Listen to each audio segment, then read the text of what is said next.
नमस्कार दोस्तों, स्वागत है आपके अपने ऊंचू चैनल में। पाकिस्तान क्रिकेट बोर्ड पीसीबी इस बात से बिल्कुल भी खुश नहीं है कि इंडिया बनाम बांग्लादेश मैच के दौरान चैंपियंस ट्रॉफी के लोगों के नीचे होस्टिंग कंट्री का नाम गायब था। पीसीबी ने इस मामले को गंभीरता से लेते हुए इंटरनेशनल क्रिकेट काउंसिल आईसीसी से इसकी शिकायत की है और स्पष्टीकरण की मांग की है। दरअसल जब भी कोई चैंपियंस ट्रॉफी का मैच होता है तो लाइव ब्रॉडकास्ट के दौरान स्क्रीन पर टूर्नामेंट का आधिकारिक लोगो दिखाया जाता है, जिसके नीचे मेजबान देश का नाम लिखा होता है। लेकिन इंडिया और बांग्लादेश के मुकाबले में ऐसा नहीं हुआ, जबकि बाकी मैचों में जैसे पाकिस्तान बनाम न्यूजीलैंड और अफगानिस्तान बनाम साउथ अफ्रीका में ये नाम सही तरीके से दिखाया गया था। पीसीबी को ये अजीब लगा और उन्होंने तुरंत आईसीसी से इस पर सफाई मांगी। आईसीसी ने अनौपचारिक रूप से पीसीबी को बताया कि ये एक तकनीकी गड़बड़ी टेक्निकल ग्लिच की वजह से हुआ था। लेकिन पीसीबी इस सफाई से संतुष्ट नहीं है, क्योंकि ग्राफिक्स आमतौर पर पहले से तैयार किए जाते हैं और आईसीसी की सीधी निगरानी में लाइव फीड के दौरान दिखाए जाते हैं।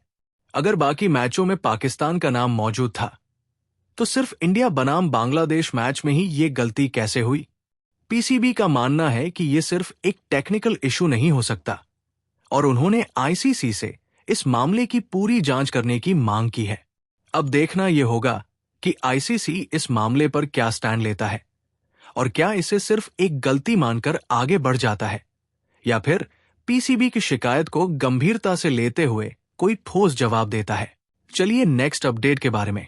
विराट कोहली की बल्लेबाजी को लेकर एक बड़ी चिंता उभरकर सामने आई है। वो बार बार एक ही तरह की गेंदबाजी के खिलाफ आउट हो रहे हैं और यही बात दिग्गज बल्लेबाज सुनील गावस्कर ने भी उठाई है। खासतौर पर वनडे फॉर्मेट में उनका लेफ्ट आर्म स्पिनर्स के खिलाफ लगातार आउट होना एक गंभीर मुद्दा बनता जा रहा है। अगर पिछले कुछ वनडे मुकाबलों पर नजर डालें तो कोहली लगातार लेफ्ट आर्म स्पिनर्स के खिलाफ संघर्ष कर रहे हैं। चैंपियंस ट्रॉफी में बांग्लादेश के खिलाफ पहले ही मैच में वो फिर से स्पिन के जाल में फंस गए और रिशत हुसैन की गेंद पर अपना विकेट गंवा बैठे। ये लगातार छठी बार था जब वो वनडे में स्पिन के खिलाफ आउट हुए और इन 6 मौकों में से 5 बार लेफ्ट आर्म स्पिनर्स के ही खिलाफ उनका विकेट गिरा है। इससे पहले इंग्लैंड के खिलाफ वनडे सीरीज में भी आदिल राशिद ने उन्हें कई बार परेशान किया था। सुनील गावस्कर ने इस पर प्रतिक्रिया देते हुए कहा कि विराट का बैट फेस ओपन हो जाता है, जो उनके आउट होने की बड़ी वजह बन रहा है। जब वो कवर ड्राइव खेलने की कोशिश करते हैं तो बल्ला थोड़ा ज्यादा खुल जाता है, जिससे गेंद एज लेकर स्लिप या विकेट कीपर के हाथों में चली जाती है। यही चीज बांग्लादेश के खिलाफ भी देखने को मिली। रिशत हुसैन की गेंद पर आउट होने से पहले भी 2 बार गेंद ने उनके बल्ले का किनारा लिया था, लेकिन किस्मत से वो बच गए थे। अब कोहली को अपनी तकनीक में कुछ बदलाव करने की जरूरत है, खासकर स्पिनर्स के खिलाफ अपनी बैटिंग अप्रोच को सुधारने की। अगर वो बार बार एक ही तरह की गेंदबाजी के खिलाफ आउट होते रहेंगे तो ये भारतीय टीम के लिए भी चिंता का विषय बन सकता है। अब देखना होगा कि आने वाले मैचों में वो इस कमजोरी पर कैसे काम करते हैं। चलिए नेक्स्ट अपडेट के बारे में। पाकिस्तान में हो रहे हैं टूर्नामेंट चैंपियंस ट्रॉफी में इंडियन फ्लैग को होस्ट ही नहीं किया गया है। जी हां गाइस, सोशल मीडिया पर एक वीडियो काफी ज्यादा वायरल जा रहा है, जहां पे दिखाया गया कि कराची के नेशनल स्टेडियम पे इंडियन ट्राई कलर नहीं है, जबकि आईसी चैंपियंस ट्रॉफी का हिस्सा लेने वाले बाकी सारे देशों का झंडा वहां पे मौजूद है। ये क्लिप की वजह से इंडियन फैंस काफी ज्यादा नाखुश थे और नाराज भी थे एंड पीसीबी के एक स्पोक्स पर्सन ने इसका रीजन बताते हुए कहा, आईसी ने ये सलाह दी है कि चैंपियंस ट्रॉफी 2025 के मैच डेज पर सिर्फ 4 झंडे ही फहराए जाएंगे, एक आईसी का, एक पीसीबी का और उस दिन खेलने वाले 2 टीम्स का सिंपल। फिर एक और रिपोर्ट के अकॉर्डिंग पीसीबी के सोर्स ने बताया जैसा कि आपको पता इंडिया आईसीसी चैंपियंस ट्रॉफी 2025 के दौरान अपने मैचेस खेलने पाकिस्तान नहीं आ रहा है, इसीलिए कराची का national stadium, Rawalpindi cricket stadium और लाहौर के गद्दाफी स्टेडियम पर उन देशों का झंडा फहराए गए हैं जो कि इन वेन्यूज पर खेलने वाले है। बाकी गाई इसके ऊपर आप लोगों का क्या ओपिनियन है मुझे कमेंट्स में जरूर बताना। चलिए नेक्स्ट अपडेट के बारे में। पूनम पांडे का एक वीडियो सोशल मीडिया पर जबरदस्त वायरल हो रहा है, जिसमें एक अजीबोगरीब वाकया देखने को मिला। वीडियो में नजर आ रहा है कि जब पूनम पांडे को पैपराजी ने घेरा हुआ था और वे नॉर्मली पोज दे रही थी, तभी अचानक एक शख्स उनके पीछे से आता है, खुद को फैन बताता है और फिर उन्हें जबरदस्ती किस करने की कोशिश करता है।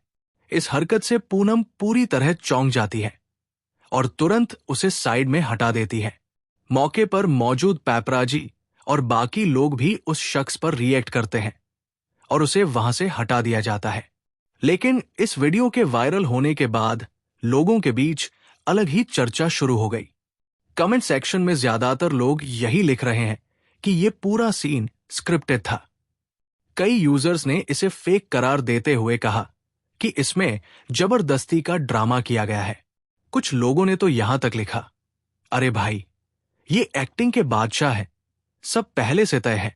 अब ये वाकई में एक रियल इंसिडेंट था या पब्लिसिटी स्टंट, ये तो पूनम पांडे ही बता सकती है। लेकिन सोशल मीडिया पर इसे लेकर बहस जरूर छिड़ गई है। चलिए नेक्स्ट अपडेट के बारे में। धनश्री वर्मा और युजवेंद्र चहल के तलाक को लेकर अफवाहों का बाजार गर्म है। खासतौर पर 60 करोड़ रुपए की एलुमनी डिमांड वाली खबर सोशल मीडिया पर तेजी से फैल रही है। लेकिन अब धनश्री वर्मा की फैमिली ने इन दावों को पूरी तरह से खारिज कर दिया है और इसे बिल्कुल बेबुनियाद बताया है। परिवार की तरफ से आए बयान में साफ कहा गया, हम उन झूठी अफवाहों से गहराई से आहत हैं जो एलुमनी फिगर को लेकर फैलाई जा रही है। न तो ऐसा कोई अमाउंट मांगा गया है और न ही ऑफर किया गया है। धनश्री की फैमिली का कहना है कि ये अफवाहें पूरी तरह से गलत और भ्रामक है और इस तरह की गलत जानकारी फैलाकर बिना किसी आधार के निजी मामलों को तूल दिया जा रहा है। अब इस मामले में सच्चाई क्या है, ये तो वक्त ही बताएगा। लेकिन फिलहाल धनश्री और उनके परिवार ने इस तरह की खबरों को सिरे से नकार दिया है। चलिए नेक्स्ट अपडेट के बारे में। सौरव जोशी के लेटेस्ट व्लॉग में उनके भाई कुणाल जोशी को लेकर काफी चर्चा हो रही है, लेकिन इस बार वजह कुछ खास अच्छी नहीं है। दरअसल व्लॉग में दिखाया गया कि कुणाल जोशी गलती से अपने चाचा जी का फोन तोड़ देते हैं।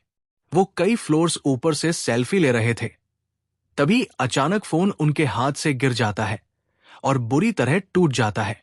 अब गलती से फोन गिरना कोई बड़ी बात नहीं है, लेकिन लोगों को जिस चीज ने ज्यादा परेशान किया वो था कुणाल का रिएक्शन। वीडियो में वो जिस तरह से रिएक्ट करते हैं वो कई दर्शकों को अच्छा नहीं लगा और इसी वजह से सोशल मीडिया पर उन्हें ट्रोल किया जाने लगा। व्लॉग के कमेंट सेक्शन में कई लोगों ने लिखा कि कुणाल को कम से कम इस पर थोड़ा अफसोस जताना चाहिए था, लेकिन उनके रिएक्शन से ऐसा नहीं लगा कि उन्हें कोई खास परवाह थी। कुछ लोगों ने इसे लापरवाही बताया तो कुछ ने कहा कि इतने महंगे फोन के टूटने पर भी इतनी कैजुअल प्रतिक्रिया देना सही नहीं है। हालांकि सौरव जोशी के फैंस इसे सिर्फ एक एक्सीडेंट मानकर आगे बढ़ने की सलाह दे रहे हैं, लेकिन फिर भी कुणाल जोशी को इस वाकये के लिए काफी आलोचना झेलनी पड़ रही है।